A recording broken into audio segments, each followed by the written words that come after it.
Salut un voisin, salut un voisin.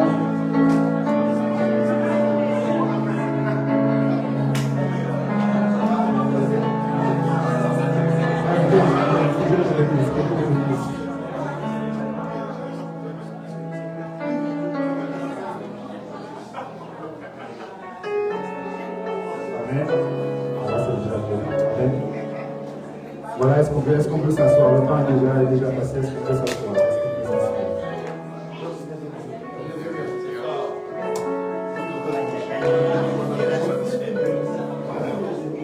Amen. Je peux t'en faire moi-même, je peux t'en faire voir. Amen. Nous allons te dire un peu de concentration, s'il vous plaît. Un peu de concentration. Voilà, avant de commencer, on va passer par l'étape des remerciements. Bon, parce que je m'as déjà pris du temps dans le protocole. Prenez en compte le temps. Prenez en compte le temps. Le décompte. Voilà. Je rends grâce au Seigneur parce qu'il m'accorde encore la grâce de prêcher la parole de Dieu. Je dis toujours que la première personne qui m'a invité à prêcher publiquement, c'est le pasteur Joshua il y a plus de 8 ans. Et jusqu'aujourd'hui, il m'appelle encore pour prêcher. Donc, c'est une marque de confiance. Est-ce que tu peux acclamer le Seigneur pour lui?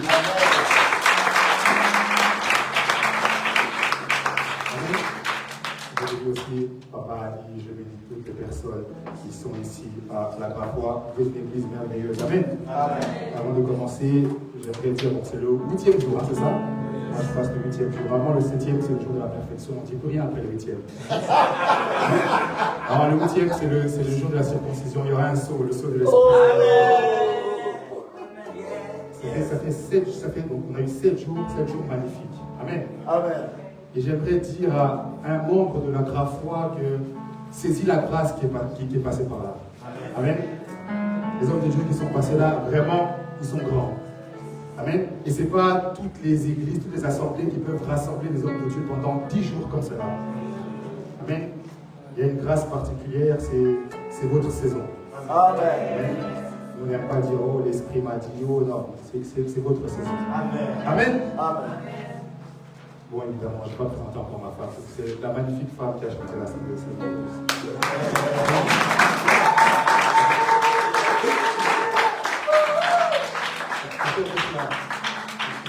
Jacob, par amour, il a accepté de travailler 7 ans en plus pour sa femme. Moi, je vais travailler même 20 ans pour ma femme.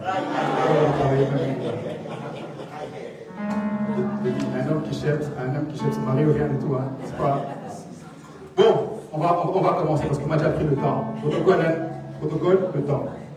En plus, j'ai beaucoup à lire. Ézéchiel 37, verset 1 à 14. Je parle de la Pentecôte. Ézéchiel 37, 1 à 14. On va peut-être exploiter, mais on ne peut pas lire le texte à moitié. Vous l'avez? Je lis au nom du Seigneur. La Bible dit, la main de l'Éternel reposait sur moi et l'Éternel m'a transporté par son esprit pour me déposer au milieu de la vallée. Celle-ci était remplie d'ossements. Il m'a fait passer près d'eux tout autour. J'ai constaté qu'ils étaient très nombreux sur le sol de la vallée et qu'ils étaient complètement secs. Les ossements étaient complètement secs. Il m'a dit, fils de l'homme, ces os pourront-ils revivre? J'ai répondu, Seigneur éternel, c'est toi qui le sais. Puis il m'a dit, prophétise prophétise sur ces eaux. Tu leur annonceras ossements desséchés, écoutez la parole de l'Éternel. Voici ce que dit le Seigneur l'Éternel à ces eaux. Je vais faire entrer un esprit en vous et vous vivrez. Alléluia. Je vous donnerai des nerfs, je ferai pousser sur vous de la chair, je vous recouvrirai de peau, je mettrai un esprit en vous et vous vivrez. Vous reconnaîtrez alors que je suis l'Éternel. J'ai prophétisé conformément à l'ordre que j'avais reçu. Alors que je prophétisais, il y eut un bruit. Ça, il faut retenir. Alors que je prophétisais, il y eut un bruit. Un mouvement s'est produit et les os se sont rapprochés les uns des autres. J'ai regardé et j'ai vu qu'il leur apparaissait des nerfs. La chair a commencé à pousser et la peau les a recouverts en dernier, mais il n'y avait pas d'esprit en eux. J'ai bien compris. L'esprit a formé avec les os, mais il n'y avait pas encore d'esprit en eux. Il m'a dit, prophétise à l'intention de l'esprit. Prophétise, fils de l'homme, tu annonceras à l'esprit. Voici ce que dit le Seigneur, l'Éternel. Esprit vient des 4 vents, souffle sur ces morts et revenu. Esprit vient des 4 vents, souffle sur ces morts et revenu. J'ai prophétisé conformément à l'ordre qu'il m'avait donné. Alors l'esprit est entré en eux et ils sont repris vie. Puis ils se sont tenus sur leurs pieds. C'était une armée nombreuse, très nombreuse. Il m'a dit, fils de l'homme, ces ossements, c'est toute la communauté d'Israël. Ils affirment, nos os sont desséchés. Notre espérance est détruite. Nous sommes anéantis. C'est pourquoi prophétise. Tu leur annonceras, voici ce que dit le Seigneur l'Éternel, je vais ouvrir vos tombes et je vous en ferai sortir, que ce soit confortable au nom de Jésus. Amen. Vous êtes mon peuple et je vous raconterai sur le territoire d'Israël. Vous reconnaîtrez que je suis l'Éternel lorsque j'ouvrirai vos tombes et je vous en ferai sortir, vous qui êtes mon peuple. Je mettrai mon esprit en vous et vous vivrez. En vous et vous vivrez, je vous donnerai du repos sur votre territoire. Vous reconnaîtrez alors que moi, l'Éternel, j'ai parlé et agi, déclare l'Éternel. Amen. Genèse 1, 27 à 28. Genèse 1, 27 à 28. Dans les autres, il ne faut pas anticiper. On ne demande pas d'anticiper la prédication comme tout le monde. Genèse 1, 27 à 28. Dieu créa l'homme à son image. Il le créa à l'image de Dieu. Il créa l'homme et la femme. Dieu les bénit et leur dit, reproduisez-vous et devenez nombreux, remplissez la terre et soumettez-la. Comme ça s'appelle la verset 28. Genèse 2, 7. Genèse 2, 7. L'Éternel Dieu façonna l'homme avec la poussière de la terre. Il insuffla un souffle de vie dans ses narines et l'homme devint un être vivant. Le dernier passage, nous sommes dans Acte 4, 31, qui est le passage de base, ça, je vais le lire à la fin. On est dans Acte 2, verset 2. Acte 2, verset 2. La Bible dit, bon, on peut lire le verset 1, verset 1 à 2. Quand le jour de la Pentecôte arriva, ils étaient tous ensemble au même endroit. Tout à coup, il vint du ciel un bruit. On avait dit un bruit d'Ézéchiel. Maintenant, il y a toujours un bruit. Comme celui d'un vent violent qui remplit toute la maison où ils étaient assis. On dit à Jérusalem des Juifs, hommes pieux venus de toutes les nations qui sont sous le ciel.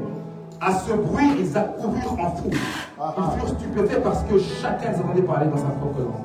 Amen. Amen. Ça, on va faire le Seigneur. Amen. La prédication, c'est bon. Oui. Le thème de ma prédication aujourd'hui, donc le grand thème, c'est la Pentecôte. Et je l'ai intitulé « Quand les ossements forment un corps vivant ». Quand les ossements forment un corps vivant. Amen. Je pense qu'en termes d'introduction, les hommes de Dieu l'ont bien dit, c'est la 3e édition qu'on a sur la Pentecôte. On parle toujours de la Pâque parce que la Pâque et la Pentecôte ne peuvent être séparées, n'est-ce pas? La Pâque vient 50 jours après la Pentecôte. Là, je sais maintenant que tu es au courant.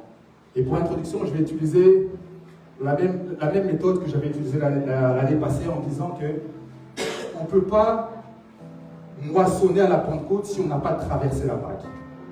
Amen.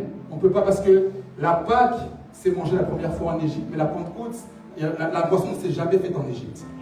Amen. Il faut sortir de l'Égypte pour pouvoir manger la Pâque. Peut-être avec moi. Amen. Hein? Il faut faire partie de l'alliance pour pouvoir. Non, ouais. Il faut faire partie de l'alliance. Pentecôte descend là où il voit la marque de Christ. Amen. La Pentecôte descend là où il voit la marque de Christ. Et j'aime bien le miracle de la Pâque. On le connaît tous. C'est Moïse qui prend un bâton et qui va fendre la mer en deux. Et j'aime bien en fait parce que Moïse a reproduit le miracle de la création. Parce que la création, on dit que les eaux se sont séparées et il y a eu le sec. Lui aussi, il a séparé les eaux et il a eu le sec. Amen. Quelqu'un comprend? Et la subtilité dans cette chose-là, c'est que c'est Moïse qui a écrit la Genèse. Donc en fait, il a reproduit un miracle que Dieu lui avait déjà montré. J'aimerais dire à quelqu'un que le Seigneur qui a fait des miracles hier, il est capable de faire les mêmes aujourd'hui. Le miracle que Dieu a fait hier, il est capable de faire les mêmes miracles aujourd'hui. D'ailleurs, quand vous lisez Acte 2, quand l'Esprit descend, vous savez, moi, je suis impressionné par les dons, je suis impressionné par le feu qui descend, je suis impressionné par le bruit. Il y a quelque chose qui m'impressionne plus que tout ça, c'est la puissance avec laquelle Pierre prêche. L'important, c'est qu'à la Pentecôte, on ne prêche pas un autre message. On prêche toujours Christ, sauf que ce message maintenant est démonstré par la puissance. Regardez-moi, la Pentecôte ne change pas de message. Ce n'est pas parce qu'il y a la Pentecôte que je vais te donner un message compliqué. Je prêcherai toujours Christ crucifié, mais il y aura la démonstration de ce que je fais. Amen. Parce que dans Acte 8, on dit, quand Étienne est mort, les chrétiens se sont dispersés. Ils sont arrivés en Samarie, on parle de Philippe, on dit Philippe, il prêcha le Christ. On ne dit pas autre chose, on dit juste Philippe, il prêcha le Christ. Mais comme il avait vécu la Pentecôte, il y avait tellement de miracles que même les magiciens commençaient à s'étonner et commençaient à demander son secret. Amen. La prédication est centrée sur Christ à la Pentecôte. Voilà pour la traduction. Maintenant, on va essayer de voir quelle est la pensée que Dieu a pour nous lorsqu'il parle de la Pentecôte. Amen. Dis à ton voisin, suis bien. Je ne vais pas prendre beaucoup de temps. Dis à ton voisin, suis bien, s'il te plaît. La pensée, c'est que le plan de Dieu, dès le commencement, on le voit dans la Genèse, dans la Révélation, mais le plan de Dieu, dès le commencement, c'est de se créer un édifice à son image dont il est la tête. Le plan de Dieu, c'est de se créer un édifice à son image dont lui est la tête. Vous me suivez? Imaginez un peu la scène. Hein. J'aimerais bien que vous soyez avec moi dans l'image. Donc, il veut créer un édifice dont lui il est la tête. L'Église est le projet de Dieu. L'Église est le projet de Dieu. On comprend. Un projet a des objectifs. Hein. L'Église est le projet de Dieu. Et c'est un projet qui lui tient à cœur parce qu'il est mort pour ce projet. On comprend. C'est un projet qui lui tient à cœur parce qu'il est mort, s'est sacrifié pour ce projet. On a vu tout à l'heure Genèse 1, 27 à 28. On parle de Adam. La Bible dit Dieu créa l'homme et la femme à son image et à sa ressemblance. C'est ce qu'on dit. Amen. Ce qui est intéressant ici, c'est que le Adam créé est encore invisible. Ce n'est pas un Adam formé. On est d'accord? Parce que on a vu tout à l'heure dans le chapitre 2, c'est là qu'il est façonné. Adam, dans le chapitre 1, il est encore invisible. Il est créé dans la pensée de Dieu, mais il est encore invisible. Mais ce qui m'étonne, c'est que ce Adam invisible reçoit déjà des bénédictions. Il dit, reproduisez-vous, quand il dit, reproduisez-vous, soyez féconds, il parle à un Adam, il parle à un Adam.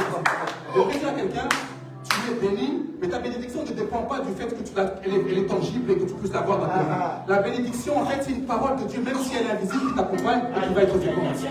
Amen. Vous voyez, vous connaissez toute l'histoire de Anne avec Samuel. La Bible nous dit qu'à un moment, elle part prier, et quand elle sort de sa prière, il y a le sacrificateur qui lui dit, là, Dieu a répondu à ta prière. Amen. Ça veut dire qu'elle portait déjà sa bénédiction. Mais ce que moi j'aime, c'est que quand elle revient, elle montre sa bénédiction et elle dit, voici la bénédiction pour laquelle je priais. Moi, je prie que tu puisses avoir une bénédiction visible. Amen. Je prie que les bénédictions soient visibles et puissent être visibles. Amen. Et donc je dis, Adam, c'est le premier de la création. Mais Adam, en fait, c'est la source. Certes, il est le sceau de la création, mais c'est la source. Parce qu'après Adam, il faut une descendance, n'est-ce pas? Après Adam, il y a Caïn, il y a Abel, il y a Seth. Donc, la race humaine doit sortir d'Adam. Adam a une descendance humaine. On me suit? C'est clair. Maintenant, ce qui est intéressant, dans 1 Corinthiens 15, verset 45, vous n'avez pas besoin de le prendre. 1 Corinthiens 15, verset 45, il y a une appellation qu'on donne à Jésus que moi j'aime beaucoup. Des fois on l'appelle Emmanuel, des fois on l'appelle Adonai, mais là on l'appelle le second Adam. D'autres versions disent le dernier Adam. Donc je me suis dit, si Jésus porte le nom d'Adam, il doit avoir des caractéristiques d'Adam. Il doit avoir des bénédictions d'Adam. Quelqu'un comprend? Et j'ai compris. Quand Adam doit être fécond, Jésus-Christ aussi doit être fécond. Jésus aussi doit se reproduire. Amen. Jésus aussi doit avoir une descendance. De la même manière que Adam est fécond, Jésus aussi doit être fécond. Alléluia. Voilà pourquoi la Bible l'appelle dans Colossiens. Voilà pourquoi la Bible dit dans Colossiens, il est le premier-né d'entre les morts. Amen. Il est le premier-né d'entre les morts. Je l'avais dit l'année passée, il fallait qu'une race de ressuscités sorte de lui. Amen. Amen. Amen. Donc Adam doit être fécond. Voilà pourquoi je dis l'Église est le projet de Dieu. Amen. Dieu produit quelque chose. Jésus produit quelque chose. Je dis toujours que je ne vais pas prêcher longtemps, je vais essayer de ne pas prêcher longtemps.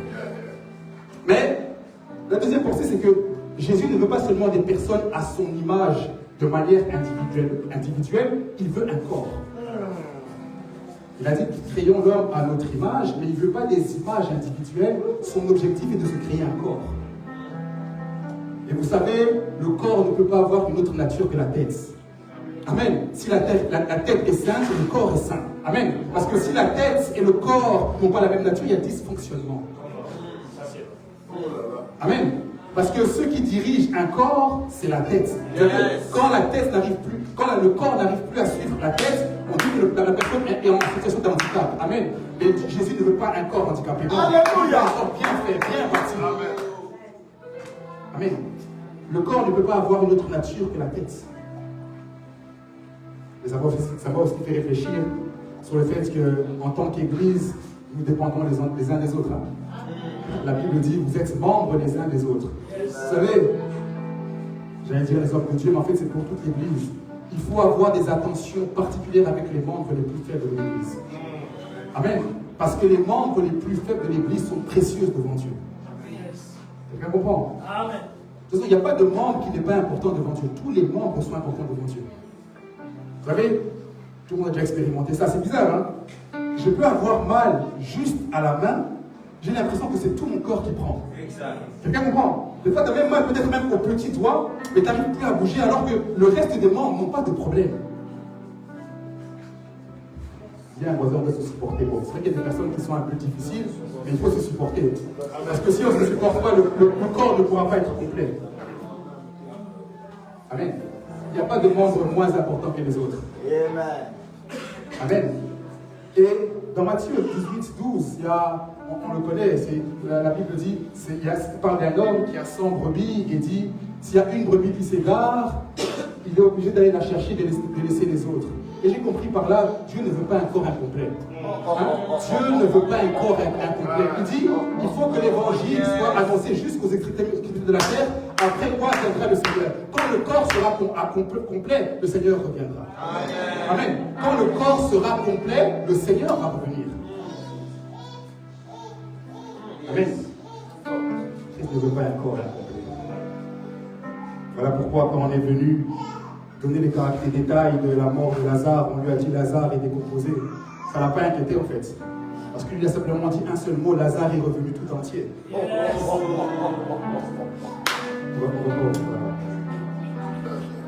Vous me suivez? Brandon, tu me suis? C'est ça, tu me suis? Maintenant, regardez la comparaison entre Genèse et Ézéchiel. Suivez-moi bien, s'il vous plaît. Dans Genèse, on a matière, rassemblement de matière, création d'un corps, et puis un souffle pour donner la vie à ce corps. D'accord? Amen. Soyez d'accord? Donc, la Bible dit qu'il a pris la matière, il a pris la terre, le rassemblement, création, et puis un souffle. Dans Ézéchiel, c'est le même processus, sauf que la matière première est différente. Okay? Là, c'est les ossements, rassemblement des os, création d'un corps et un souffle. Amen. Amen. Je veux dire à quelqu'un, Dieu n'a pas besoin d'une bonne matière première pour travailler. Amen. Pour créer quelque chose de qualité, même si la matière première n'est pas bonne, lui peut créer quelque chose de qualité. Amen. Il n'a pas besoin d'une bonne matière première pour créer. D'ailleurs, dans Genèse, on nous dit que la terre était informe et vide. Il y avait le chaos, mais sur base du chaos, il a créé. Il n'a pas besoin d'une bonne matière première pour créer. Qui l'avait dit ici? Je pense que c'est l'apôtre Thierry qui avait dit, même dans tes faiblesses, Dieu peut t'utiliser. D'ailleurs, Dieu aime bien quand la matière première n'est pas encore parfaite, comme ça il peut te façonner, il peut te tailler. Amen. Sois un vase, même si tu es un vase qui n'est pas encore propre, même si tu n'es pas un vase qui est encore parfait, lui-même va te rendre parfait. Amen. Yes. Amen. Il dit, c'est le même processus, et c'est la matière première qui diffère. Et c'est tout à fait normal, parce que quand on parle de Genèse, dans Genèse, il n'y a pas encore la mort, parce que les ossements, c'est l'idée de la mort. La mort est venue après. Écoutez maintenant la souveraineté de Jésus-Christ. Je pense l'avoir prêché quelque part, je ne sais plus, mais je le dis ici avec vous. Regardez. Adam s'endort. On sait tous comment Ève est sortie, n'est-ce pas? Donc, on lui a percé le côté. On l'a percé le côté, il s'est endormi, on lui a percé le côté, et sa femme est sortie. Amen? Et après ça, la mort est rentrée. Après ça, Adam a péché, et quand Adam pêche, Adam fait rentrer la mort, et Dieu les fait sortir du jardin. Mais ce que j'aime avec Jésus-Christ, il s'est d'abord préoccupé de la mort avant de faire sortir son épouse. Je ne sais pas si quelqu'un a compris, je vais l'expliquer, il n'a peut-être pas compris. Jésus-Christ, on nous dit que quand il est à la croix, il y a un moment, il y a un soldat romain qui vient et qui le transfère son côté. Il y a le sang et l'eau qui sortent. La même chose qu'Adam, son épouse, l'Église, sort. Mais en fait, le diable est arrivé un peu trop tard. Parce que quand le diable a voulu toucher le côté de Jésus, il avait déjà dit tout est accompli. Il avait déjà dit la mort. Donc l'Église, elle est dans la victoire. Le séjour des morts ne peut pas prévaloir sur l'Église, parce que l'Église, elle est dans la victoire. L'Église, ça veut dire que Jésus a d'abord vaincu la mort et après il a fait sortir son Église. Donc, en fait, la prophétie qu'il a donnée à Pierre s'est accomplie à ce moment. Il a dit, sur toi, je fonderai mon Église, et les portes du séjour des morts ne pourront pas sur toi. Amen. Amen. Jésus est le second Adam qui a fait naître une église victorieuse. Maintenant, la question à se poser, pourquoi la matière première pourquoi les ossements comme matière première? Pourquoi les ossements comme matière première? À la croix, le plan s'est accompli, mais maintenant, il faut que le plan s'exécute. Quelqu'un comprend? Hier, le docteur Chick en a parlé de l'exécution. Le Saint-Esprit est celui qui exécute. Le plan s'accomplit à la croix. C'est-à-dire qu'à la croix, l'Église est victorieuse. L'Église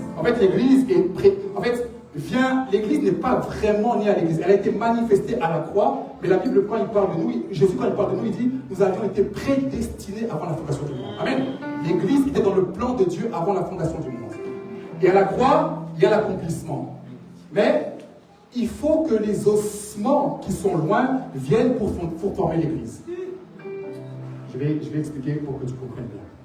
Parce que du coup, toi et moi, nous avions été touchés par le péché d'Adam, donc nous étions morts, malgré le fait que nous étions prédestinés.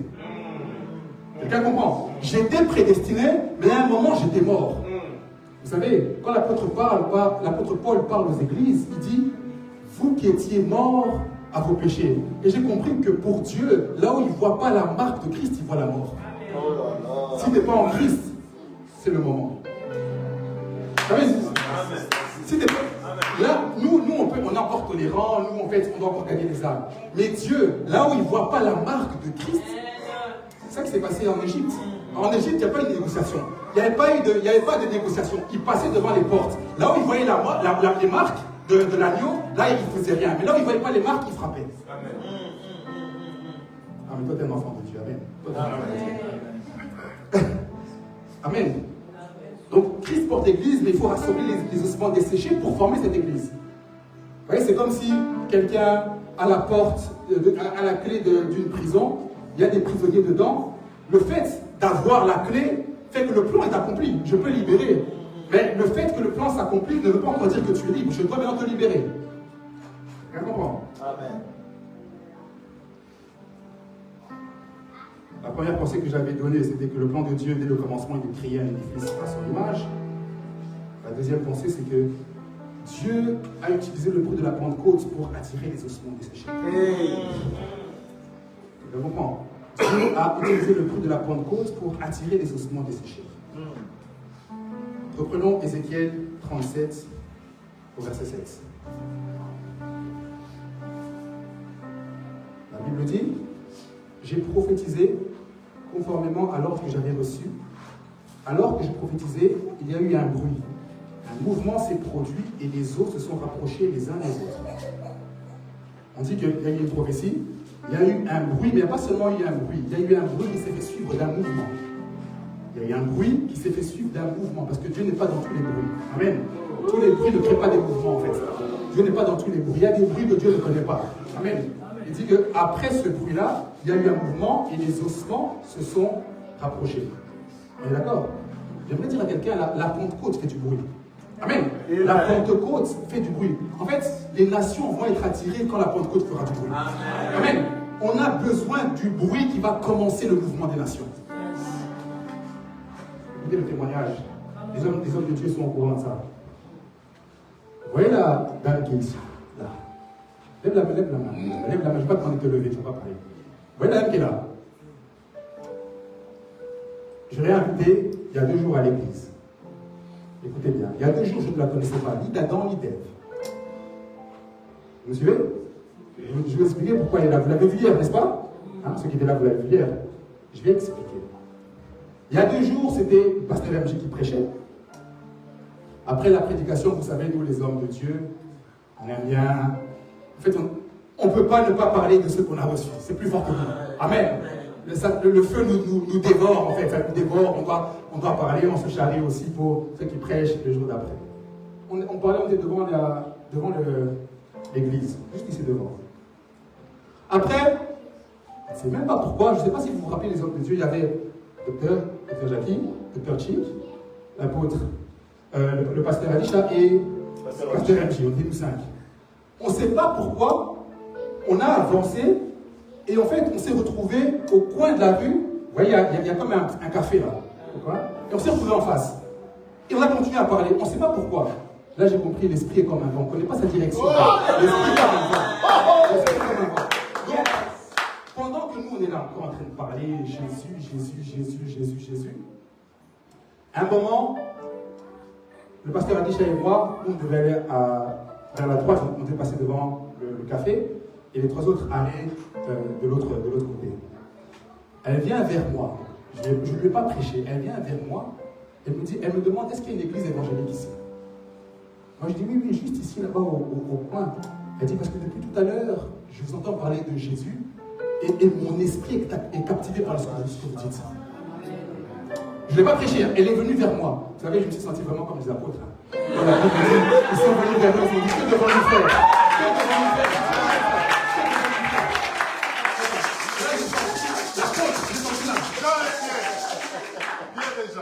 Elle a dit, oui, Pierre et Jean. Les 3 autres, on ne sait pas qui ils étaient. On ne sait pas qui ils étaient. Ils sont partis, c'est moi qui étais. Pierre et Jean. Moi, c'est Jean. Voilà, ça, c'est Jean, c'est Pierre. Pierre et Jean. Le forum d'être. Voilà. Et elle m'a dit une chose. Elle m'a dit, pendant que vous parliez, le Saint-Esprit est en train de me convaincre sur ce que vous êtes en train de me dire. Pendant que vous parlez. Je vais dire, regarde, c'est ça le bruit de la Pentecôte. C'est ça le bruit de la Pentecôte. C'est ça le bruit de la Pentecôte. Vous savez, moi j'aime, Dieu donne un ordre de mission, il dit allez et faites de toutes les nations des disciples. Mais ce que j'aime à la Pentecôte, c'est les nations qui sont venues jusqu'aux disciples.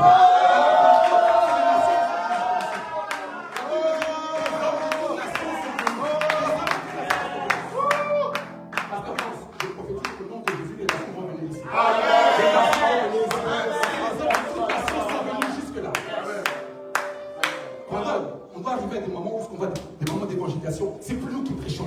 Nous, peut-être on peut être là, on chante, on évangélise, les nations arrivent. Alléluia. Hommes frères, que ferons-nous?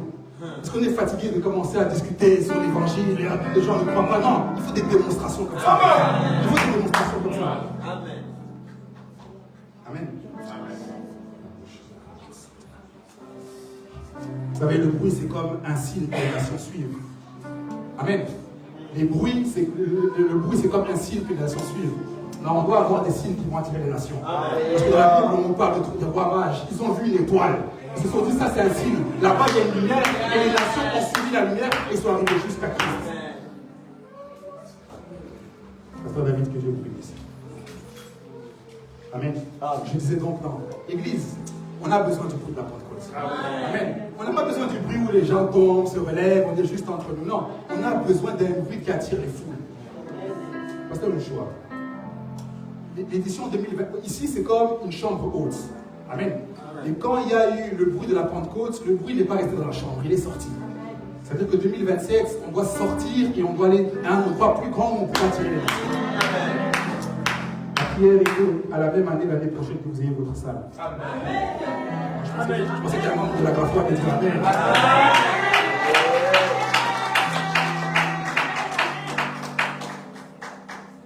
On va revenir sur le coup de la Pentecôte un peu plus tard. Excusez-moi, j'étais un peu. C'est des émotions. Amen. Et quand les os sont attirés, il faut que le corps se forme. C'est là la Pâque. Parce que pour moi, quand le corps se forme, ça veut dire que tu es greffé au corps. Amen. La première chose que quand tu viens à Jésus, la première chose, c'est qu'il va te greffer au corps. Amen. Répondez-vous et suivez le Maître. Vous savez, j'ai compris de plus en plus que la foi chrétienne, c'est un appel. C'est un appel. C'est-à-dire que on accepte de suivre quelqu'un. Quand vous voyez, quand Jésus parlait aux personnes qui gagnaient, chaque fois il disait, viens et suis-moi. La foi chrétienne, c'est un appel. Viens et suis-moi. La foi chrétienne, c'est pas juste, je crois en quelque chose. Non, c'est un appel. Et c'est l'appel le plus merveilleux. Oh. Amen. Donc, à la Pâque, il y a la formation du corps. Mais Dieu ne veut pas un corps sans vie. Il y a la formation du corps, mais Dieu ne veut pas un corps sans vie.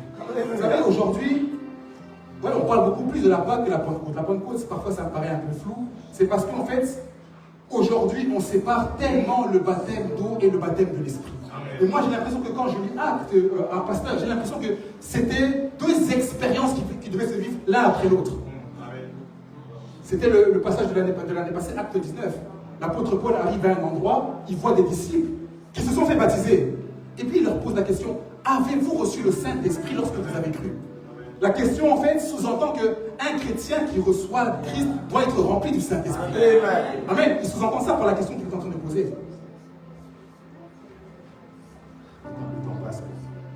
La Pâque, c'est la formation du corps. Si je rentre dans la formation du corps, ça va prendre du temps. Amen. Troisième chose, l'Église a besoin de la plénitude du Saint-Esprit. L'Église a besoin de la plénitude du Saint-Esprit. Et ce que j'aime, c'est que Dieu répand son esprit et nous recevons l'huile d'en haut. Écoutez, Psaume 133, les hommes de Dieu, pas de commentaires s'il vous plaît. Psaume 133.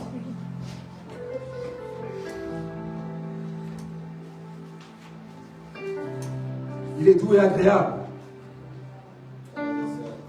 pour des frères de demeurer ensemble. C'est comme l'huile précieuse versée sur la tête d'Aaron qui descend sur la barbe d'Aaron et sur le corps de ses vêtements. En général, on utilise ce verset pour parler de communion fraternelle, etc. Et c'est tout à fait pertinent.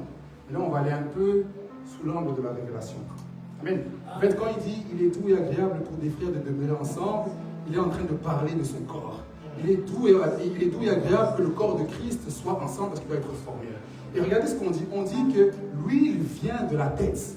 L'huile vient de la tête, c'est vient d'Aaron. Mais moi j'aimerais dire, toi et moi nous avons plus qu'Aaron, nous avons Jésus-Christ. Donc l'huile que nous avons vient de Christ directement. Regardez, le jour de son baptême, la Bible dit que l'Esprit est descendu sur lui comme une colombe. Amen. L'Esprit est descendu sur lui comme une colombe. Et lui, en fait, c'est une tête qui fait déverser l'huile sur tout le corps. J'aimerais dire à quelqu'un, nous avons le même esprit que Christ a eu durant son humanité. Amen. Il n'y avait pas plus d'esprit que nous. On a le même esprit. Le même esprit qui a été versé sur lui a été versé sur l'Église. Amen. Parce qu'un époux donne ce qui est de meilleur à son épouse. Amen. Nous recevons exactement le même esprit que Christ. Vous savez, j'ai compris de plus en plus, c'est qu'on ne doit pas juste étudier Jésus dans sa divinité, mais aussi dans son humanité. Amen. Oui. Parce que quand on met trop l'accent sur Jésus et Dieu, on a l'impression que les choses qu'il faisait en tant qu'homme, c'est normal parce qu'il était Dieu. Quelqu'un comprend? Vous avez compris? On se dit, c'est normal qu'il faisait. Non, c'est pas normal qu'il faisait. Lui, il faisait pour que nous aussi nous puissions faire. Lui, il faisait pour que nous aussi nous puissions faire. Et j'aime, les deux apôtres ont compris ça. Jean et Jacques, ils sont en train de marcher. Sur le temple, ils voient un homme, un paralytique, un boiteux. Amen. Et ce boiteux-là, pour moi, il est logique.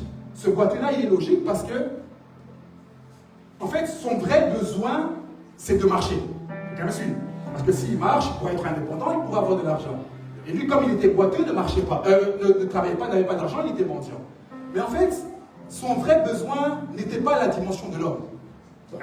Son vrai besoin, il ne pouvait pas demander à l'homme de le faire marcher parce qu'il sait que l'homme n'a pas les capacités. Donc, il va demander des choses à la dimension de l'homme. Donne-moi une pièce d'argent. Mais Pierre et Jean disent non, Ce qui est la dimension de l'homme, nous on ne l'a pas. Mais ce qui est la dimension de Dieu, nous on te le donne au nom de Jésus. Amen. Ils avaient compris qu'ils pouvaient avoir la dimension de Christ.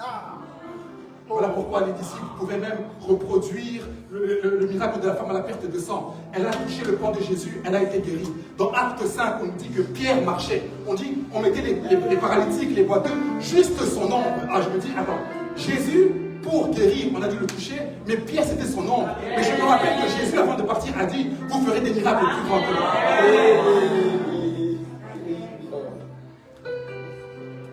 Je vais appuyer cette idée parce qu'on doit comprendre que l'Église est puissante. Éphésiens 1, verset 18. Je sais que c'est des choses que Tata Flo aime. Éphésiens 1, 18 à 20. Il n'y a pas un Josué parmi vous qui peut arrêter le temps, s'il vous plaît.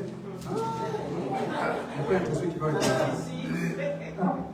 Pasteur David, tu peux arrêter le temps un petit peu, le temps me trahit. Je vais lire même, au verset 18, mais c'est le verset 19 qui nous intéresse. 19 et 20. Il dit, comme vous dites, verset 17, déjà il dit, je prie que le Dieu vous donne un esprit de sagesse, je prie qu'il illumine les yeux de votre cœur pour que vous sachiez quelle est l'espérance qui s'attache à son appel, quelle est la richesse de son glorieux héritage au milieu des saints. Regardez ce qu'on dit au verset 19. Et quelle est l'infinie grandeur de sa puissance qui se manifeste avec efficacité par le pouvoir de sa force envers nous qui croyons. Verset 20. Cette puissance qu'il a déployée en Christ quand il a ressuscité et l'a fait asseoir à sa droite dans les lieux célestes, au-dessus de toute domination, de toute autorité, de toute puissance, de toute souveraineté et de tout nom qui peut être nommé.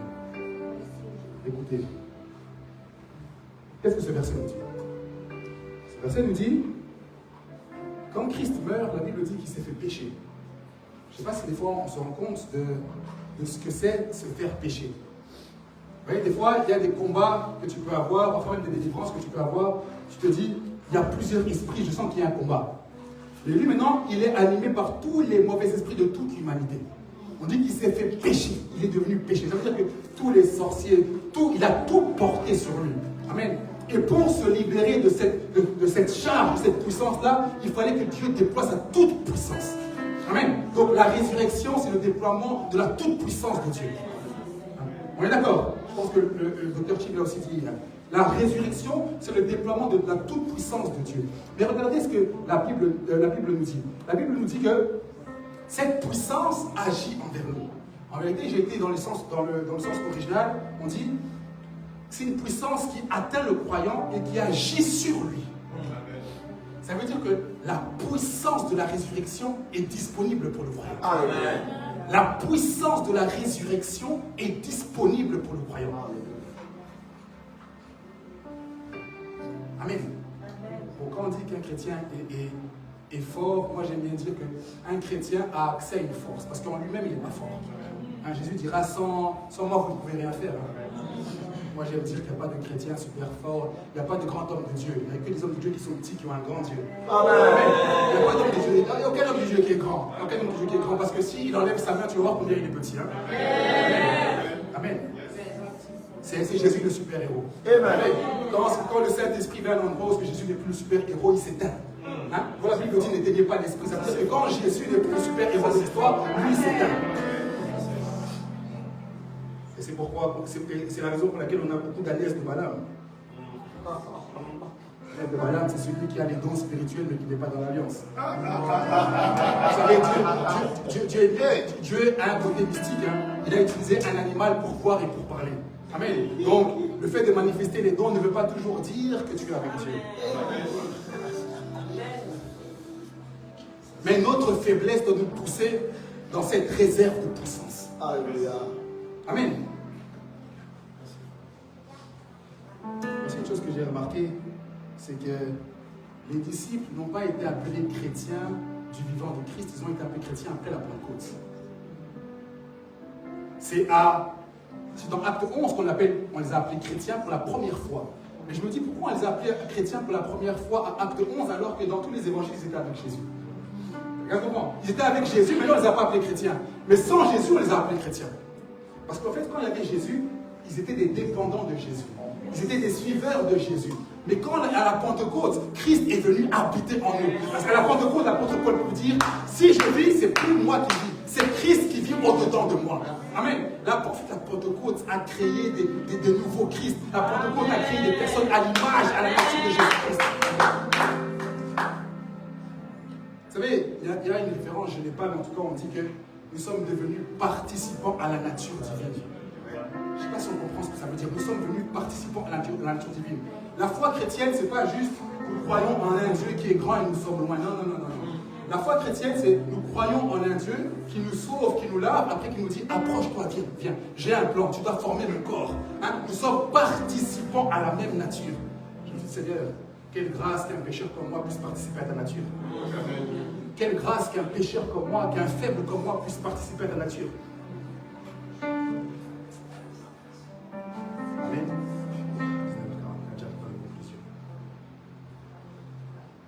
On va répondre à ces deux questions. Pourquoi avoir cette puissance et comment la conserver?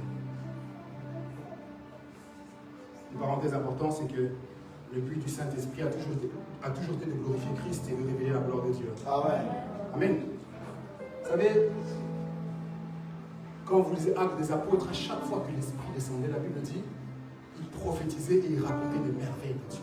Moi, je dis toujours, ton pasteur peut te parler de Jésus, mais il y a des informations que seul le Saint-Esprit peut te faire voir.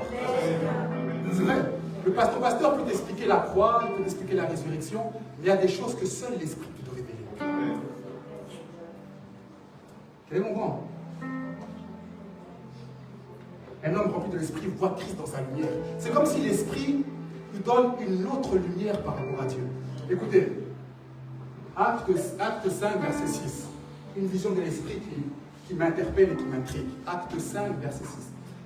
L'apôtre Jean dit, je vis un agneau sacrifié debout sur le trône. Il voit deux images qui ne coïncident pas en fait. Parce que la place de l'agneau sacrifié n'est pas sur le trône, mais sur l'autel. L'agneau sacrifié, normalement, sa place, c'est pas sur le trône, c'est sur l'autel. J'aurais compris qu'il aurait dit, j'ai vu le lion de la tribu de Judas sur le trône. Il dit, je vis comme un agneau sacrifié sur le trône. J'ai réfléchi à ces choses-là et je me suis dit, ah oui, en fait, quand Jésus meurt, il meurt comme l'agneau de Dieu sacrifié. Quand il ressuscite, il se présente à Thomas comme l'agneau de Dieu sacrifié, l'agneau de Dieu sacrifié. Et même sur le trône, il est toujours l'agneau de Dieu sacrifié. Et je me suis dit, ah, cette vision est magnifique. Ça veut dire, il est sur le trône, il est au-dessus de toute autorité, de toute puissance, de toute domination. Mais malgré cette hauteur, malgré ce titre, il me dit, viens, regarde, mes mains ont été percées, viens toucher mes mains, viens toucher mon côté, ne sois pas loin. En fait, vous voyez, moi j'aime beaucoup Thomas, parce que Thomas, quand il arrive, il dit, Seigneur, moi je croirai seulement si je te touche. Amen. Il dit, moi si je ne te touche pas, je ne croirai pas. Jésus lui dit, viens, ne sois pas incrédule, touche mes mains qui ont été percées, touche mon côté. Et Jésus rajoute quelque chose de merveilleux. Il dit, tu es heureux parce que tu m'as vu et tu m'as touché. Heureux ceux qui m'auront touché sans m'avoir vu. Oh, j'aimerais dire que la Pentecôte te fait toucher Jésus sans que tu l'aies vu. Sans que tu l'aies vu, tu peux toucher Jésus. Sans que tu l'aies vu, tu peux le toucher. Pourquoi cette puissance? Il faut cette puissance parce que la vie chrétienne est surnaturelle. Il faut des capacités surnaturelles pour vivre une vie spirituelle. Parce qu'en fait, les standards de Dieu sont trop grands. Comment Dieu peut te demander d'aimer ton prochain comme toi-même? Humainement, ce n'est pas normal. Les humains ne réfléchissent pas comme ça. Amen. Mais lui, il veut que nous réfléchissions différemment. On a besoin de sa puissance. Moi, je dis toujours que la foi chrétienne ne se vit pas seulement par les intentions, mais par la puissance. Elle ne se vit pas seulement, il ne faut pas seulement avoir l'intention de bien faire. Il faut avoir l'esprit qui te permet de bien faire. Il ne faut pas simplement avoir les intentions, mais il faut aussi avoir la puissance qui te permet de bien faire. Amen. Amen. Je vais avancer un peu ici parce que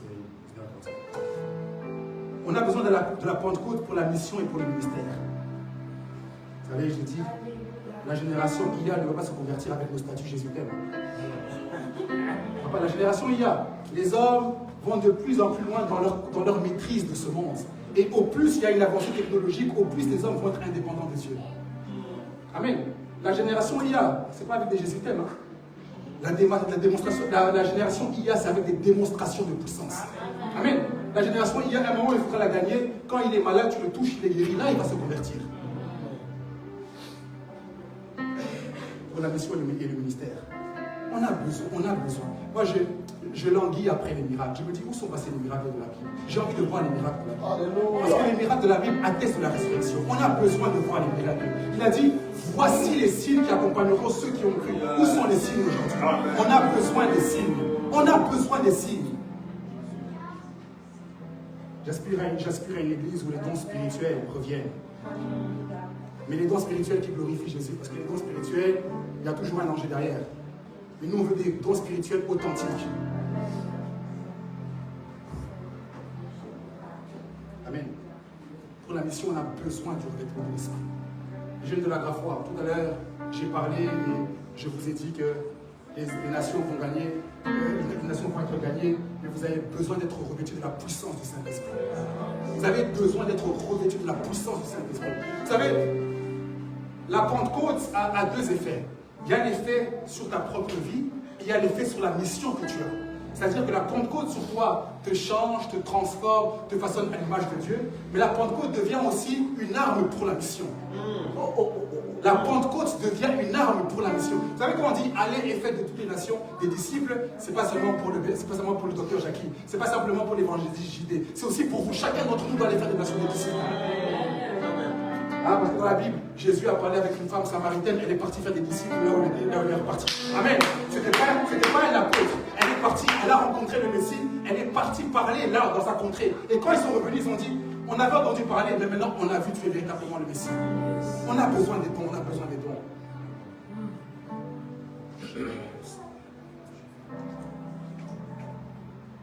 Comment garder ces dons? Comment avoir les dons et garder ces dons? Par la consécration. La consécration garde l'esprit allumé. Et vous savez, la consécration, ce n'est pas juste se priver des choses qui sont interdites, c'est se priver des choses qui sont bonnes. Ah oui, quand on jeûne, on se prive de la nourriture est bonne. La consécration, c'est aussi se priver de choses qui peuvent être utiles, qui peuvent être permises. Quand on dit se consacrer, nous on voit seulement, je dois éviter le péché, je dois éviter certaines choses. En fait, tu dois éviter toute chose qui peut couper ta communion avec le Saint-Esprit. Amen. Il faut éviter toute chose qui coupe ta communion avec le Saint-Esprit. Qui a parlé de la musique ici? C'est toi qui as parlé de la musique. Oui. Qui avait dit que la musique par les étoiles. Moi, j'ai une réflexion par rapport à ça. C'est permis, mais ce n'est pas utile. Il y en a qui disent que c'est péché, il y en a qui disent que ce n'est pas péché. Moi, je ne suis pas dans la catégorie qui dit que c'est péché. Quelqu'un qui va me dire, ok, donc on peut. Amen. Il a dit, tout m'est permis. 10 minutes, il va te parler 10 minutes, ça va aller. Tout m'est permis, mais tout n'est pas utile. Amen. Et voilà maintenant la réflexion de celui qui est membre du corps de Christ. Amen. Pour lui, le plus important, c'est de garder cette puissance de résurrection en lui. Et la Bible dit quelque part, entretenez-vous par des psaumes, par des cantiques spirituels. Entretenez l'esprit que vous avez en vous, par des psaumes, par des cantiques spirituels. Et donc, quand j'écoute une autre musique, est-ce que l'esprit s'allume ou l'esprit s'éteint? Si tu réponds à cette question, tu as ta réponse. Est-ce que l'esprit s'allume ou l'esprit s'éteint? La Bible dit, n'éteignez pas l'esprit. Est-ce que l'esprit s'allume ou est-ce que l'esprit s'éteint?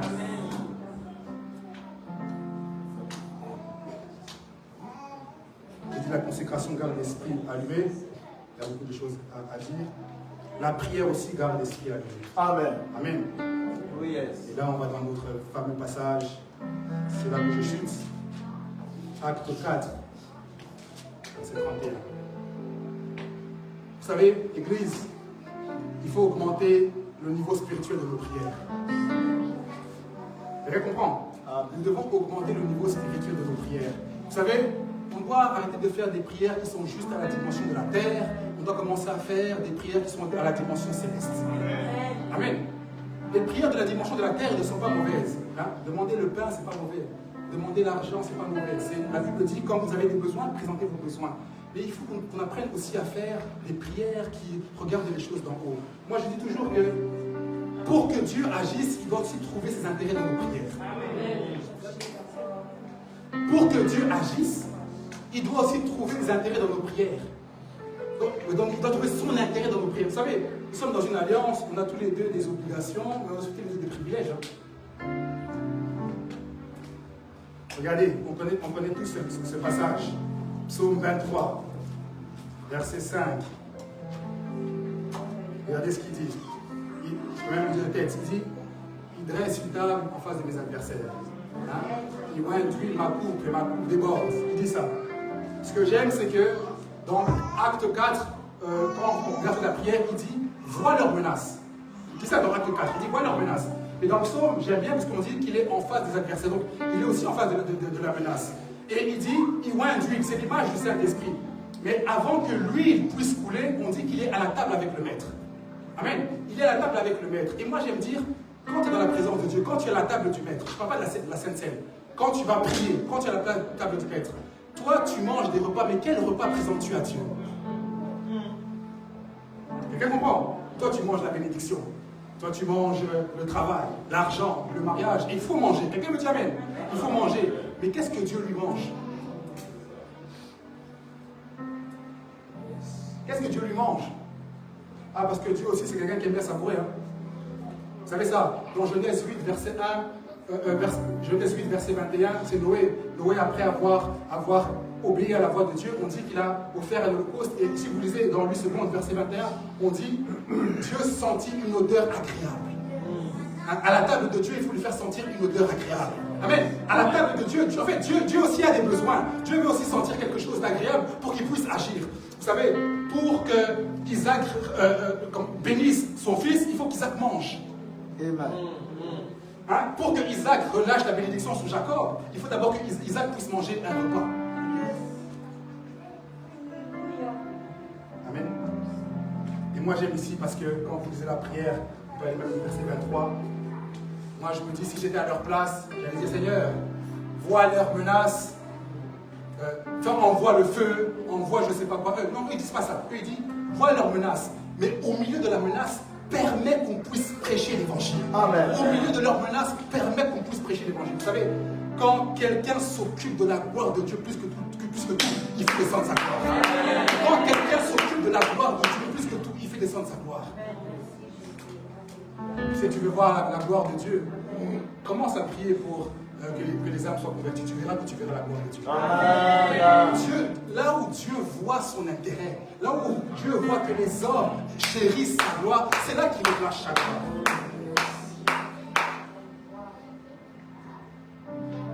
Amen. Est-ce qu'on peut se lever?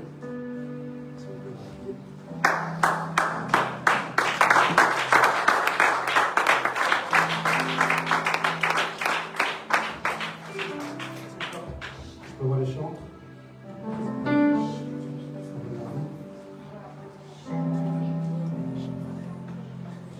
Est-ce que quelqu'un peut aider maman et lui s'aider à se prier?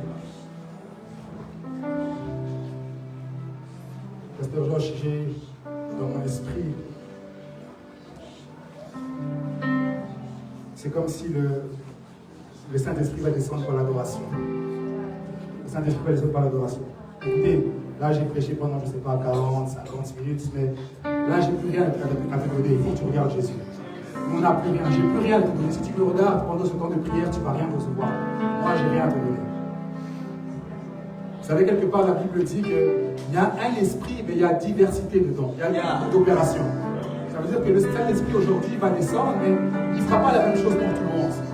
Pour quelqu'un, il va te convaincre du péché. Pour quelqu'un, il va donner une option par rapport au ministère. Pour quelqu'un, il va donner une huile de joie. Pour quelqu'un, il va donner un ordre de mission pour aller gagner les âmes. Amen. J'aimerais que tu te connectes, c'est entre toi et Dieu. C'est entre toi et Dieu. C'est entre toi et Dieu.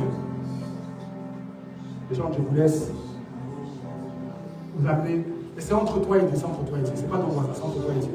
Ne rate pas la grâce, s'il te plaît. Ne rate pas la grâce. Ne regarde pas un voisin, ne regarde pas un prédicateur. Mais non, c'est Dieu, c'est Dieu.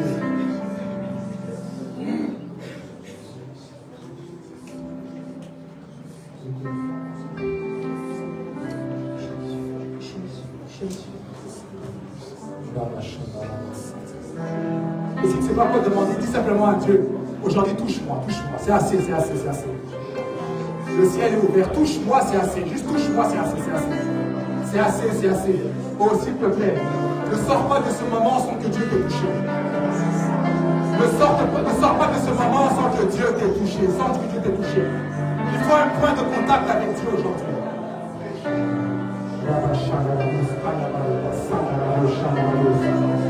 Ça peut être par l'adoration, ça peut être par un chant, s'il te plaît. S'il te plaît, je t'en supplie. Il faut que tu touches Jésus aujourd'hui. Touche Jésus aujourd'hui, touche Jésus aujourd'hui.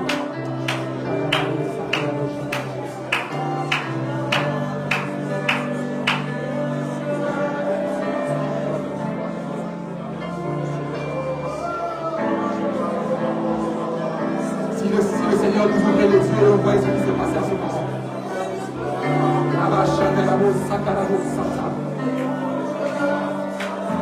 Aujourd'hui, il y a quelque chose. Aujourd'hui, il y a quelque chose.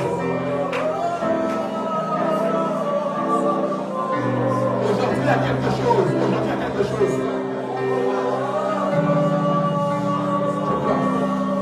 Je pleure.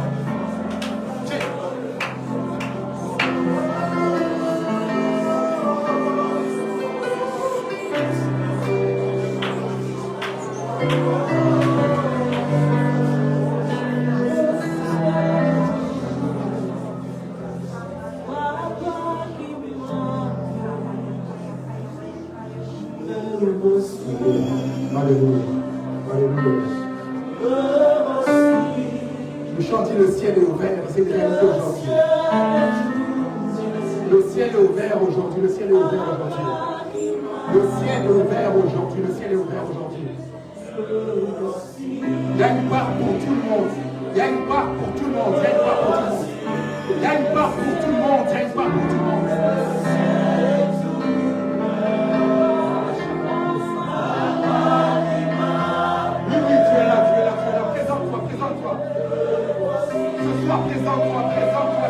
Présente-toi ce soir.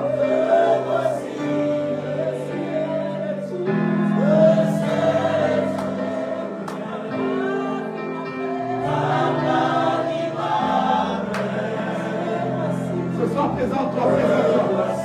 Présente-toi. Viens Dieu me voici ce soir. Viens Dieu me voici ce soir.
Le souffle de l'esprit, le souffle.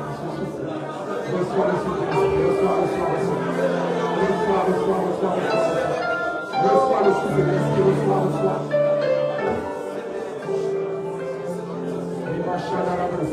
Reçois le souffle de l'esprit, reçois le mouvement de l'esprit.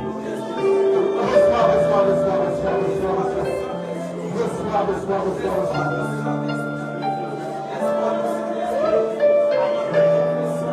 Écoutez. Il y a quelque chose que le Seigneur m'a mis à cœur depuis un certain temps. Continue à prier. J'ai besoin de tous les chants ici. Que ce soit la grâce ou pas, si tu chantes le jour ou pas, s'il te plaît, c'est ce que je veux. Il y a une grâce que le Dieu veut donner sur les chants. Approchez-vous.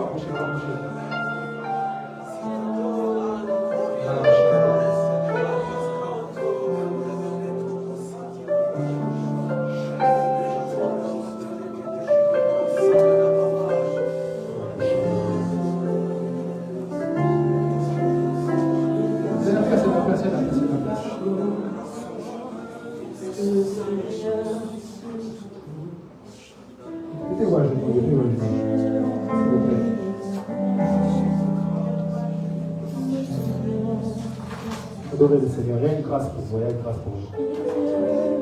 J'aime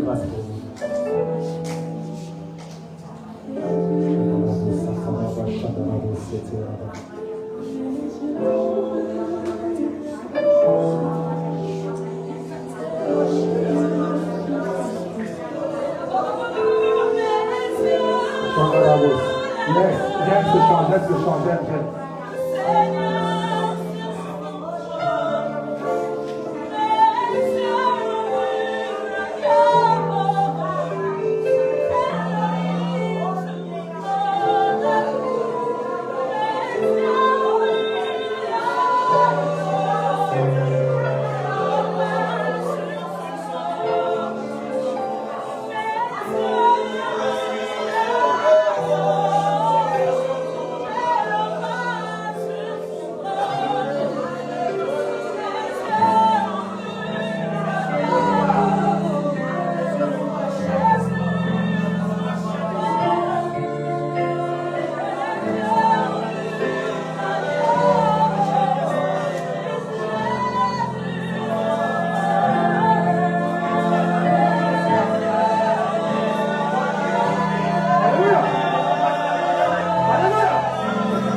Est-ce que vous pouvez lever vos mains, s'il vous plaît, et invoquer Dieu?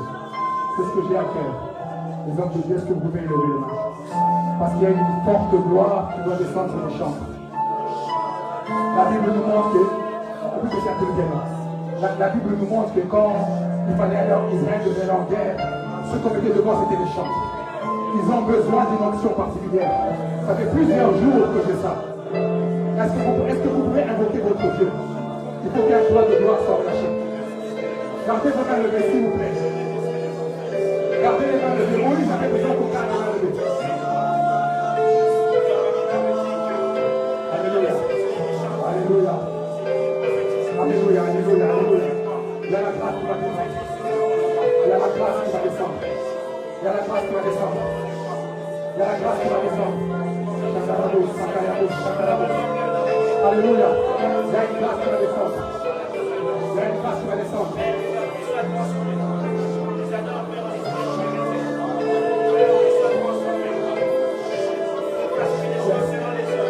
Déclarez, tu reçois maintenant.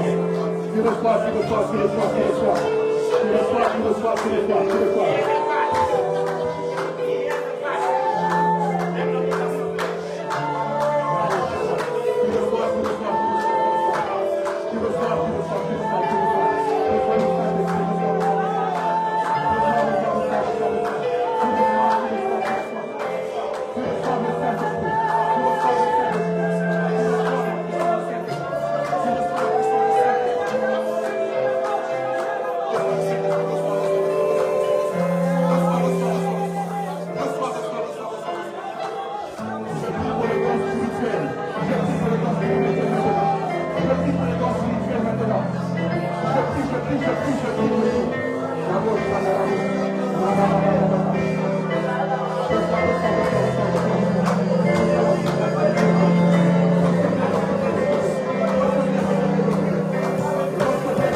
Alléluia.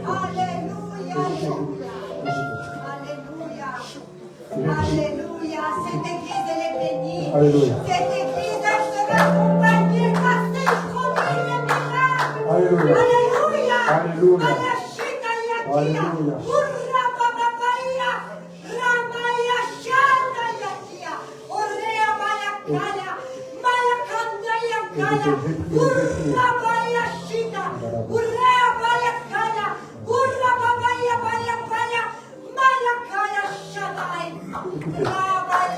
Écoutez, le soir, vous êtes là devant. Je vais prier pour vous. Selon que ce que l'Esprit me donne. Je prie que l'Esprit de la Pentecôte, tous les chantres qui sont ici en vie. Je prie dans le nom puissant de Jésus. Que vous rentrez dans une dimension prophétique dans le nom puissant de Jésus. Alléluia. Que tu sois chanteur, que tu sois musicien, que tu puisses rentrer dans une dimension prophétique au nom de Jésus. J'ai vu quelque part dans la Bible qu'il y a un homme qui a pu délivrer un démoniaque juste avec des instruments à cordes. Au nom de Jésus, qu'une grâce repose sur vous, que les dons spirituels reposent sur vous, que la puissance de Dieu repose sur vous, que l'huile coule sur vous au nom puissant de Jésus. Recevez maintenant. Recevez maintenant au nom de Jésus. Recevez maintenant au nom de Jésus. Que vous ne serviez plus le Seigneur de la même manière. Que vous ne serviez plus le Seigneur de la même manière.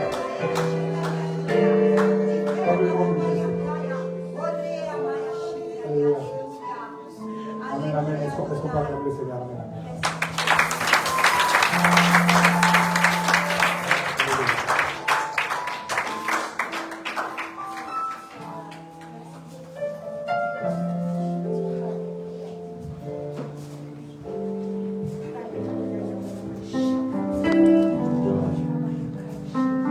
Est-ce que tu peux encore acclamer le Seigneur?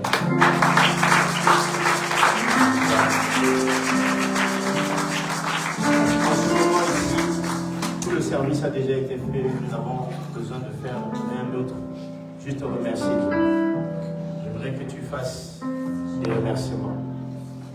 L'adoration et l'esprit vont de pair. Ceux qui adorent en esprit font aussi les choses de l'esprit, entendent les choses de l'esprit, font les choses de l'esprit, vivent par l'esprit. Parce que ceux qui vivent par l'esprit vivent d'adoration. Ceux qui vivent d'adoration précèdent même l'aurore. Ceux qui vivent d'adoration peuvent parler même quand il fait noir, quand c'est les ténèbres, eux ils savent qu'il y a la lumière. Ceux qui vivent d'adoration ne sont pas étonnés. D'ailleurs, Dieu n'a jamais été surpris par un événement. Ceux qui vivent d'adoration ne le sont pas non plus. Juste remercier Dieu. Tu es tellement merveilleux.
Alléluia.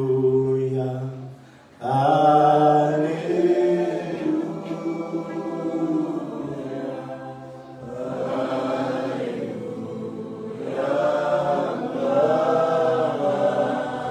Oh, alléluia. C'est juste un remerciement. Un choral de 1000 fois.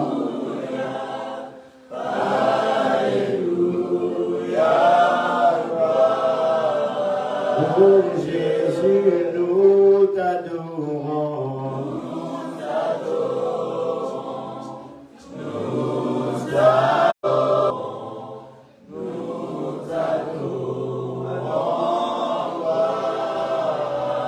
Oh Jésus, nous t'adorons. Yes.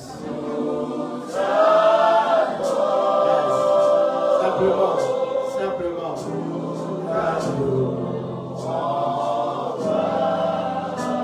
Oh oui, nous t'adorons. Yes.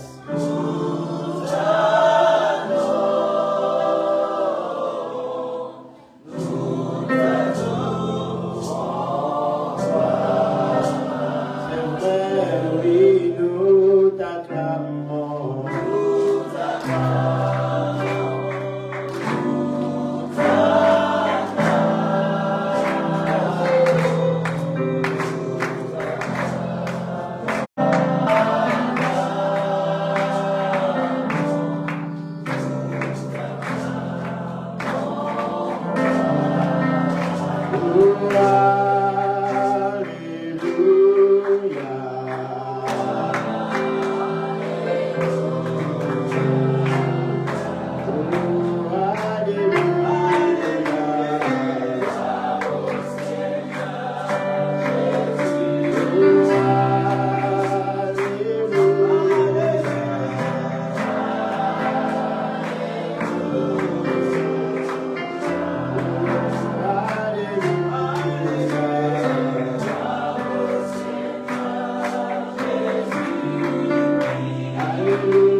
Comme le temps nous fait défaut, nous n'allons pas prolonger les choses pour qu'on puisse terminer à 20h30 comme on a mis sur la fiche. Amen. Regarde ton voisin, fais-lui un grand sourire. Fais-lui un grand sourire. Gloire à Dieu. Amen. Qui est dans la joie ici?